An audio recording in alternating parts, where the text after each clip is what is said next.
Sesuai dengan standar profesi benar dan aman, itu tugas kami.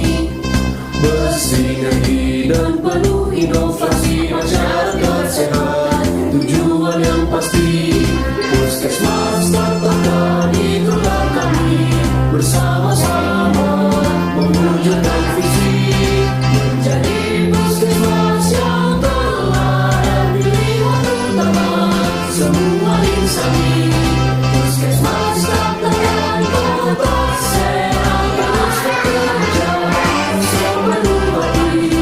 Puskesmas tak takkan, kota sehat berjaya langsung.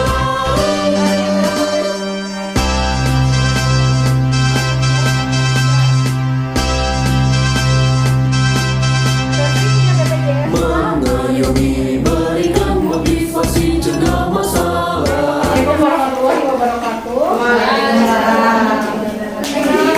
Di sini, karena di sini ada beberapa ibu hamil yang baru, di sini saya mau menegaskan lagi kepada ibu hamil bahwa stiker P4K yang belum ditempel di depan rumahnya harus segera ditempel. Ya, di sini tertera nama ibu itu nama pasien yang hamil, ya. Kopinya kan udah ya, atau ngumpulin ibu hamil biasanya ditanya satu-satu. Saya nggak selalu ngambilnya misalnya kopiah aja, karena kopiah kemarin kebetulan bareng sama Teh Neneng perwakilan dari Pasir Gadung, saya ambil kopiah, alhamdulillah menyelamatkan saya gitu ya.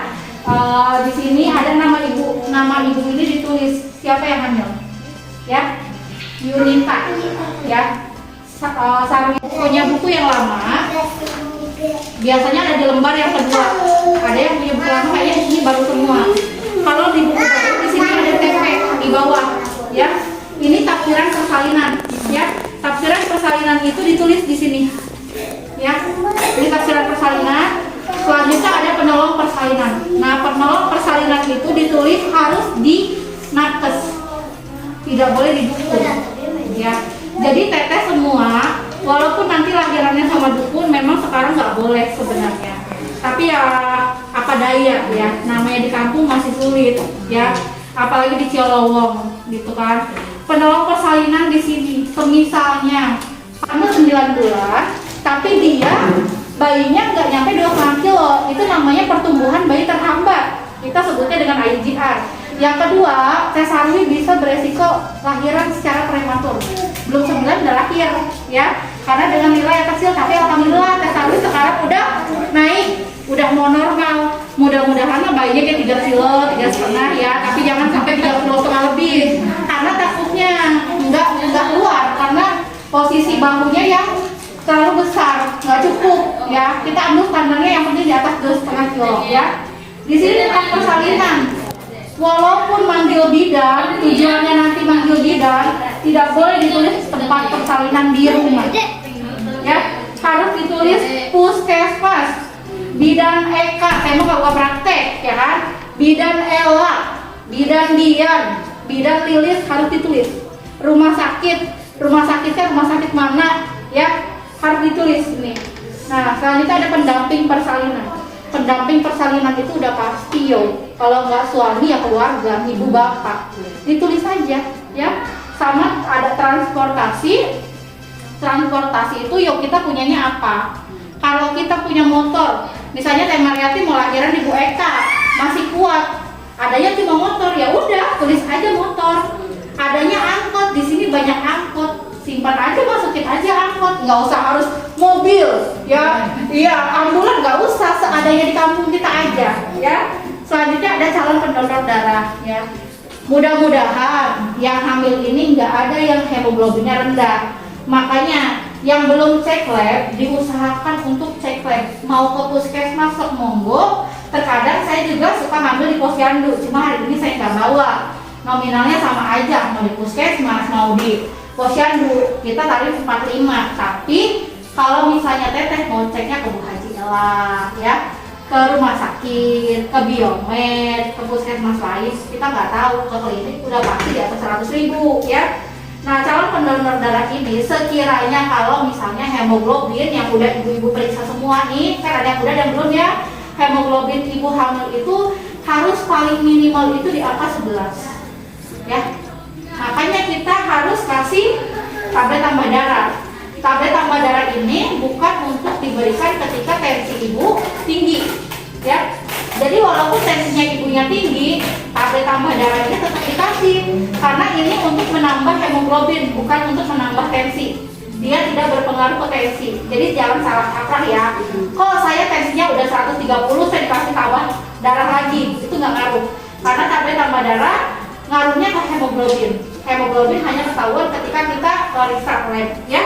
Jadi kalau misalnya amit-amitnya ibu-ibu hamil, tiba-tiba lahirannya bagus, aman-aman aja, lahirannya lancar, ternyata pas udah 2 jam lahiran keluar darah, perdarahan, ternyata di bidan di puskesmas sudah tidak bisa ditangani, harus dirujuk. Ketika harus dirujuk, harus ada calon pendonor ya. Misalnya Celilis golongan darahnya A, ternyata suaminya nggak pernah dicek, pas dicek ternyata golongan darahnya B, beda kan, nggak bisa didonorin. Cek lagi anaknya, ternyata anaknya AB, nggak bisa. Kalau O jarang, berarti mau nggak mau Celilis harus cari pendonor yang lain atau enggak Celilis beli. Nah, ya terus si darah itu satu kantong kalau kita beli itu minimal 325 atau 350 gitu. Sekarang 400 ya, ngerasain ya. Ketuban yang ngalir banyak, pembukaan tidak maju karena biasanya ketuban yang pecah duluan itu biasanya polosnya jelas rata-rata ya. Jadi saya ngebahasnya tanda bahaya lagi karena memang paling beresiko. Banyak banget, meski bukan di Cilowong aja, semua ya rata-rata ya. Tanda bahaya kehamilan trimester 1, 2, dan 3 itu hampir sama ya. Gitu aja dari saya, kurang lebihnya saya mohon maaf. Assalamualaikum warahmatullahi wabarakatuh. Saya lanjutkan kepada Pak Ahmad ya.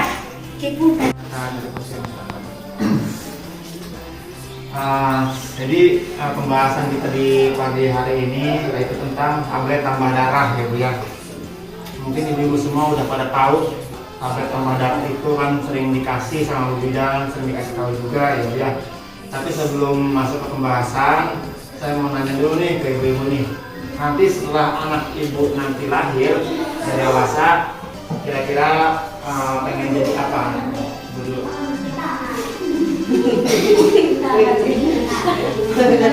Ya, yang masih di Taiwan. Pengen jadi apa Bu? Ini kan merencanakan ya Bu. Merencanakan keinginan. Ya kalau depannya nggak tahu ya nggak tahu. Gitu kan? Cita-cita saya dulu